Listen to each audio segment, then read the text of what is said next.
Você precisa conhecer agora a nova plataforma progressista OM Play, Outro Mundo em Debate. Vem conhecer, entra na plataforma, você vai encontrar cursos com os principais pensadores da história do mundo. Foucault, Freud, Lenin, muito mais com os professores renomados. Vem fazer parte dessa iniciativa. Conheça a OM Play.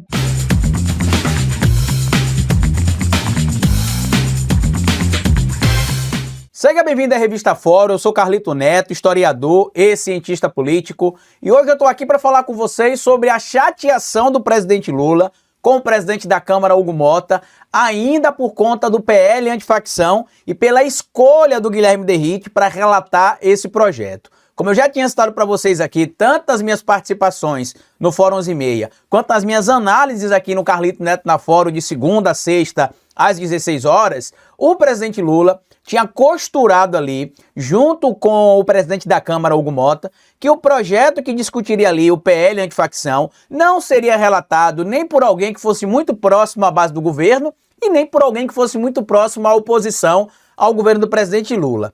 A alegação era que talvez o debate fosse contaminado se tivesse sido escolhido alguém que fizesse coro para a campanha pró-Lula, já para a eleição de 2026, assim como também alguém ligado à oposição, que poderia fazer coro para algum candidato ligado à extrema-direita contra o presidente Lula. O que é que o Hugo Mota fez? Foi lá e escolheu o Guilherme Derrite. E aí, além das atabaloadas situações envolvendo o Guilherme Derrite, que até este momento já apresentou 4 textos para poder substituir o texto do governo e conseguiu a proeza de converter o texto que era antifacção em um texto pró-facção, o presidente Lula tem dito nos bastidores ali de Brasília que ele não confia mais no Hugo Mota. A relação vai continuar e eu sei que muita gente que não entende como é que funciona a discussão política vai dizer que o Lula deveria romper com o Congresso, que é de direita, romper com o Hugo Mota, mas infelizmente a realidade é um pouco diferente daquilo que muita gente imagina. Por quê?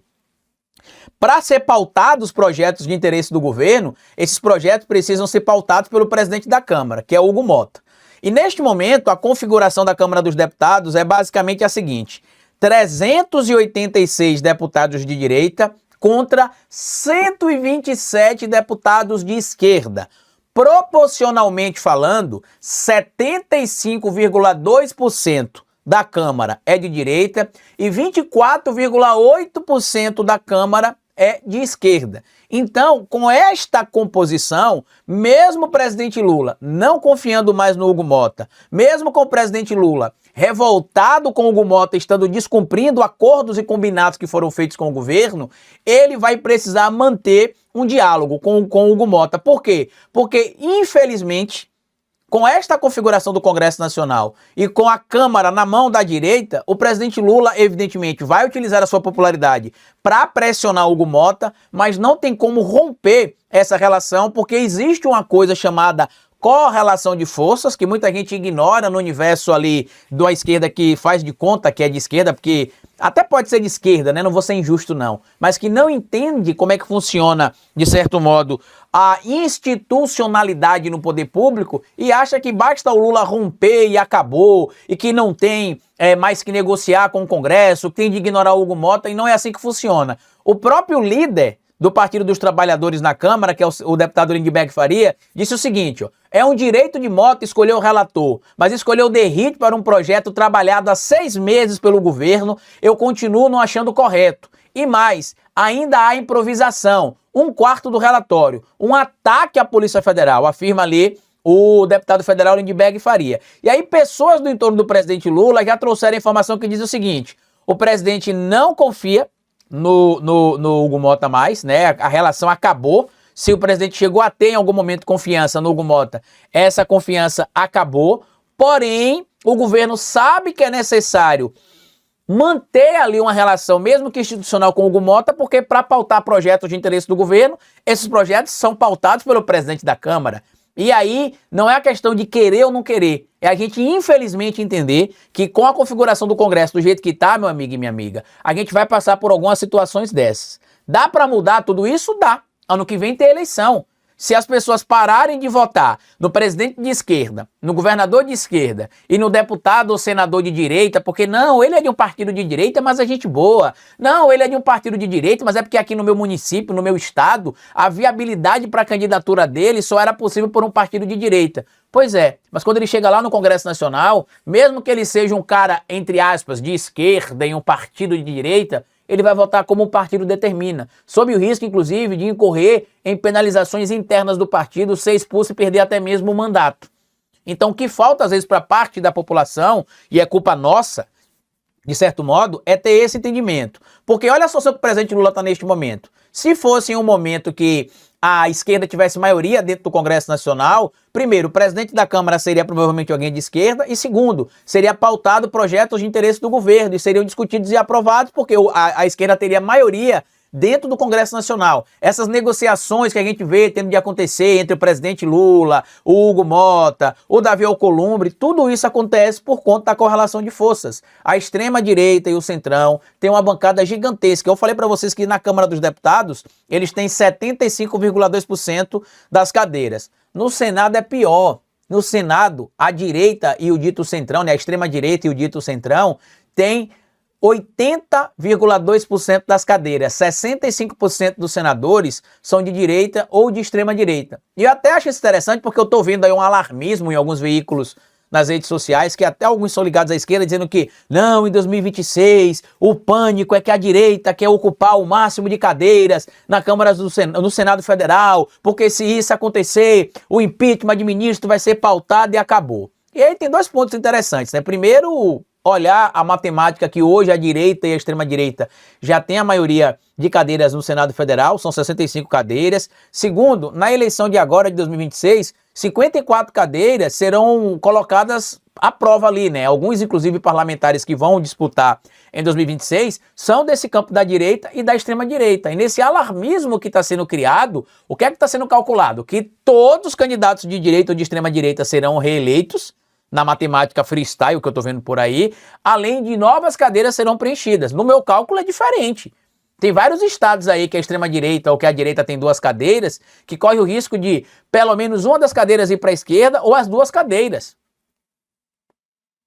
Ou ir para o campo dito progressista, como algumas pessoas costumam citar por aí. E aí tem um trecho aqui, só para a gente entender o que é que está acontecendo nessa situação do Hugo Mota, é que mesmo parlamentares do Partido dos Trabalhadores, mesmo alguns ministros não confiando mais no Hugo Mota, infelizmente a gente vai acabar tendo de engolir o Hugo Mota por um período.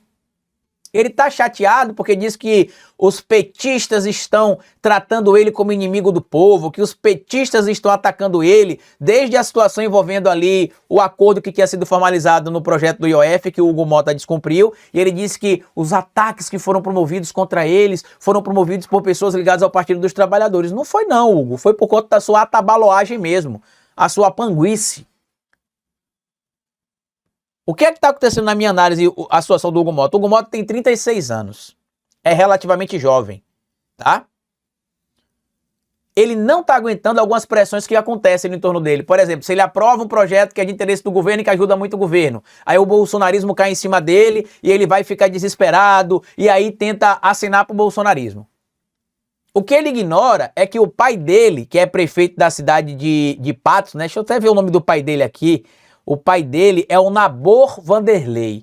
O pai dele é presidente de Patos, lá na Paraíba. E lá na Paraíba, primeiro de tudo, no primeiro turno na Paraíba, o presidente Lula venceu a eleição em todas as cidades do estado. Assim como aconteceu aqui em Sergipe, né, que o Lula ganhou nos 75 municípios, lá na Paraíba o presidente Lula também venceu em todas as cidades da Paraíba, teve 64% dos votos.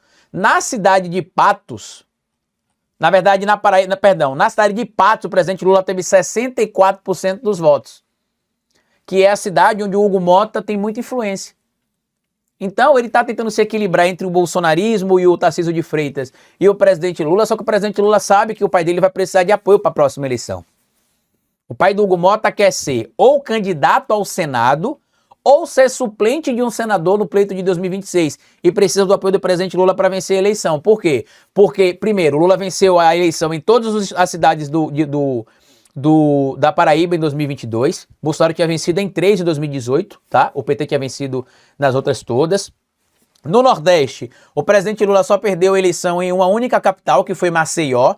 Todas as outras capitais o presidente Lula venceu. Em alguns estados, como aconteceu aqui em Sergipe e na Paraíba, o presidente Lula venceu em todos os municípios.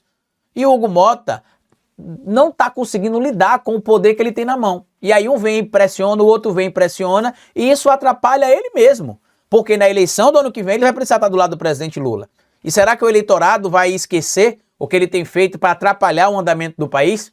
Comenta aqui o que você acha de tudo isso, compartilha esse vídeo, comenta se você confia no Hugo Mota e o que é que você, se você é da Paraíba, o que é que você acha que pode acontecer com ele na eleição de 2026. Já adianto, tá? É praticamente impossível ele não ser reeleito, porque para ser reeleito em uma eleição proporcional é muito mais fácil do que para ser eleito para um cargo majoritário. Talvez se ele fosse candidato ao Senado ou ao cargo de governador da Paraíba, é provável que ele não vencesse. Mas o cargo de deputado federal, eu digo para vocês aqui com praticamente 100% de certeza que ele vai ser reeleito por causa do consciente eleitoral e do consciente partidário, como é a eleição proporcional e ele é o presidente da Câmara, ele vai acabar sendo beneficiado. Compartilhe o vídeo, se inscreva aqui no canal da Revista Fórum, deixa seu like, grande abraço e até o nosso próximo encontro. Tchau!